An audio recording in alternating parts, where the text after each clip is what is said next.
Hello, my name is Hunter Schwint, and this is my final project for eSystems 1. This video will take you through the Tinkercad representation, the Arduino code, and the visual representation of the circuit. Let's begin with Tinkercad. Alright, here is the circuit diagram.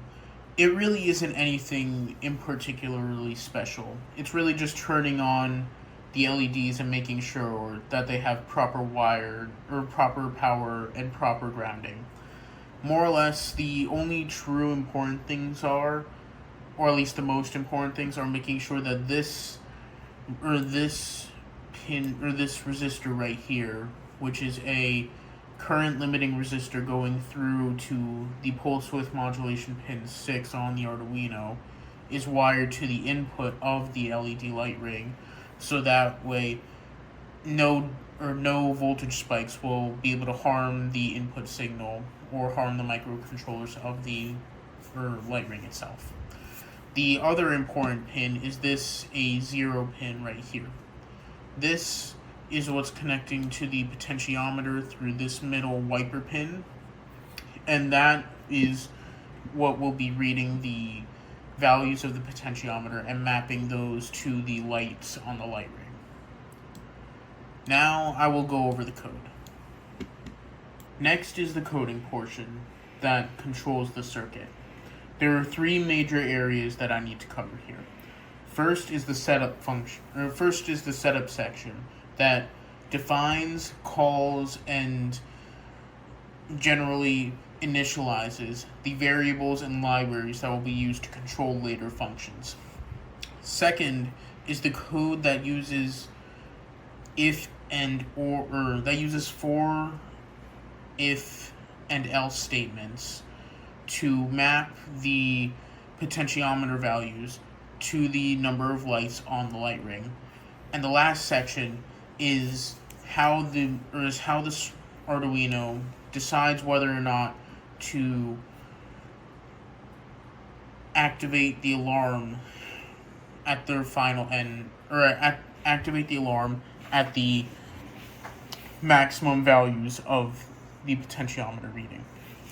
So, in the first section, that's pretty much here just before the void setup function. Here we have the libraries inclusive of what data pins will be used, what the LED types are, and the colors that will be used on the LED light ring. This allows the code to be compatible with the light ring and allows the Arduino to work properly. Next, the integers and float values are used to read the values from the potentiometer wiper and then display them on the serial monitor and the serial plotter. Also, the smoothed pot variable is used in the digital low-pass filter to allow for smoothing of the input signal from the potentiometer. This will help to reduce the amount of variance and voltage swings that are then placed on the light ring itself, and helps to smooth out the animations as they transition from the increased gradient from blue to red at low to high potentiometer values to the maximum value where the light ring then plays its juggle animation. Next in the setup area, we have the setup function, which just initializes the code and defines certain data pins and certain data pin logic that allow the Arduino to control the light ring. Finally, in the void loop area, we have the actual logic that maps the potentiometer values to the number of lights that are lit up on the light ring. That specifically is this area of code here. This large if, else, and for statement, or this large mesh of logic, takes the potentiometer value and then decides whether or not, or decides how many lights need to be on or turned on and in what color corresponding to from when the potentiometer is around the 0 value to 945, or at least to the color value 9, to the potentiometer value 945. This is done in accordance with the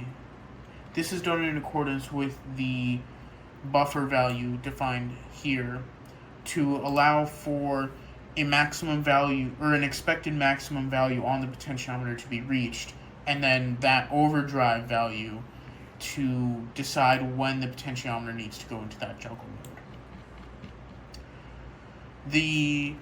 And then that more or less describes all three areas of code that are vitally important. This area here with the serial print value or serial print functions, that just controls how the serial monitor reads its values, and how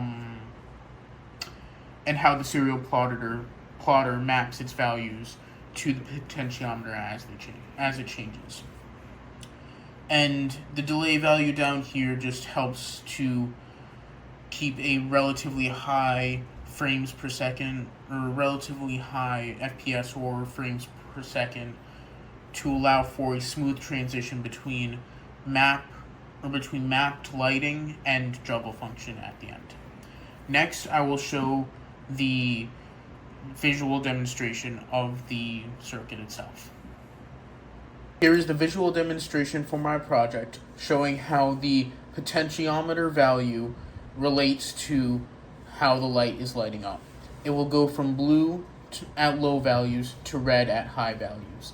This will be shown on the raw portion of the serial monitor and the serial plotter at the same time.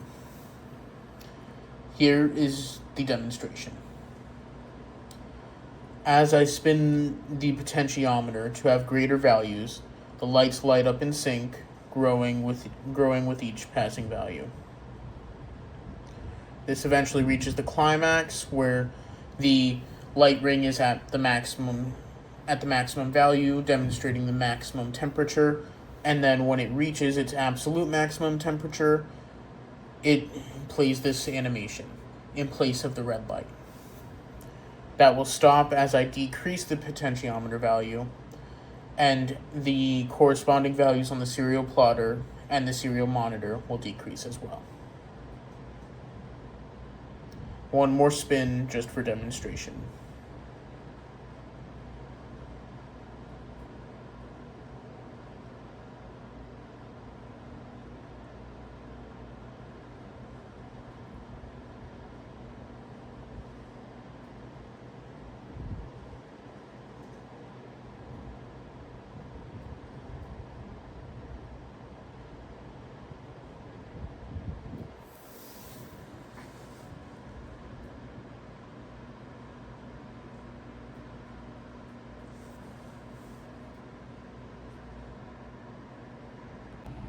That was my final project for eSystems 1. Thank you so much for your time, and have a nice night.